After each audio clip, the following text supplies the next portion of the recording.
Attacks across the Gulf region, which hosts several U.S. military assets, have entered a second week. A government building in Kuwait City could be seen smoldering on Sunday after catching fire the previous night from a drone strike. Fuel tanks at Kuwait's international airport were also targeted by drones.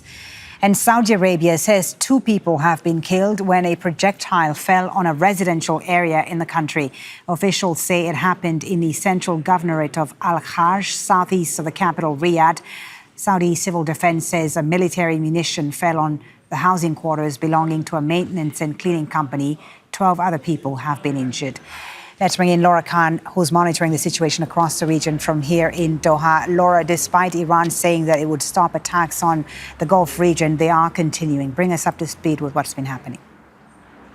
Yeah, I mean, we had the rhetoric from Iran, from the president, Masoud Pezeshkian, essentially saying, apologizing, first of all, to the Gulf countries for sending over these missiles from the countries, and that they will stop, that they're only essentially aiming towards US assets in the region. But, of course, evidence has been to the contrary.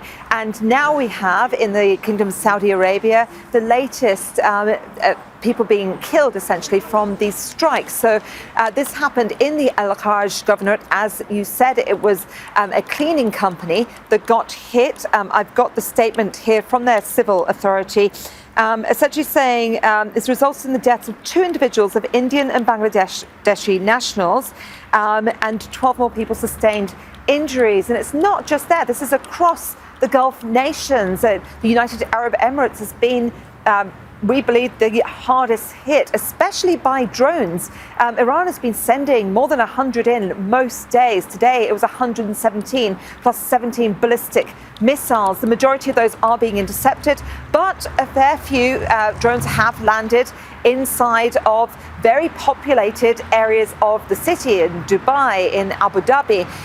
Again, not hitting, it seems, US interests and assets. And we know that 1 more person was killed today, and that brings the death toll there to 4 people. Other civilian infrastructure hit in Bahrain, including a university and a desalination plant. Desalination plants are very important to the Gulf states. Laura, meanwhile, a special meeting of the Arab League Council has been held to discuss this conflict in the Middle East and the implications for the broader region. Qatar's Ministry of Foreign Affairs released this statement. The meeting discussed the Iranian attacks on the sovereignty and territorial integrity of several Arab countries, which constitute a flagrant violation of international laws and charters, as well as the principles of good neighborliness. It also addressed the serious risks these actions pose to the security and stability of Arab states and the region. And Oman's Foreign Minister Badr al-Busaidi, who mediated the US-Iran talks before the war, also released a statement following the meeting. He says the action taken by Israel and the US against Iran is both immoral and illegal, but the retaliation by Iran against its neighbors is also deeply regrettable and unacceptable. He says, I call for restraint on all sides, a ceasefire, and an urgent return to diplomacy. Laura, are all Gulf countries on the same page when it comes to how to respond to the Iranian attacks? Well, you said it there, Folly, all in the same page. And this is really important because this rhetoric isn't new. This has been continuously reiterated by the Ministry of Foreign Affairs here in Qatar and across the Gulf nations with all the relevant authorities. So this was the meeting of the Arab League. That's a 22-member bloc.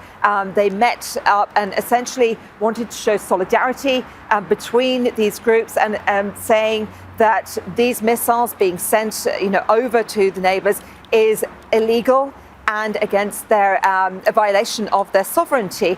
This has been continuously reiterated, not only here, but also with the Gulf Cooperation Council, the GCC, who had a meeting with the European Union just a few days ago. And essentially they came out again with a joint statement saying that this is a constant violation of sovereignty once again, and they have every right to defend themselves and respond. And we've also had European nations, including the UK, saying they're going to help to bolster the defences here. But another really important statement that's come from them is they said they will not allow their bases to be used in attacks against Iran. So they don't want to see this escalated, but they say they have a right to defend themselves. So we know that the UK is sending 4 Typhoon jets to Qatar and also other military hardware to Bahrain as well as other countries. So this is really, it seems at the moment, about bolstering defences but not offences. OK, Laura, thank you for the update. That's Al Jazeera's Laura Khan reporting from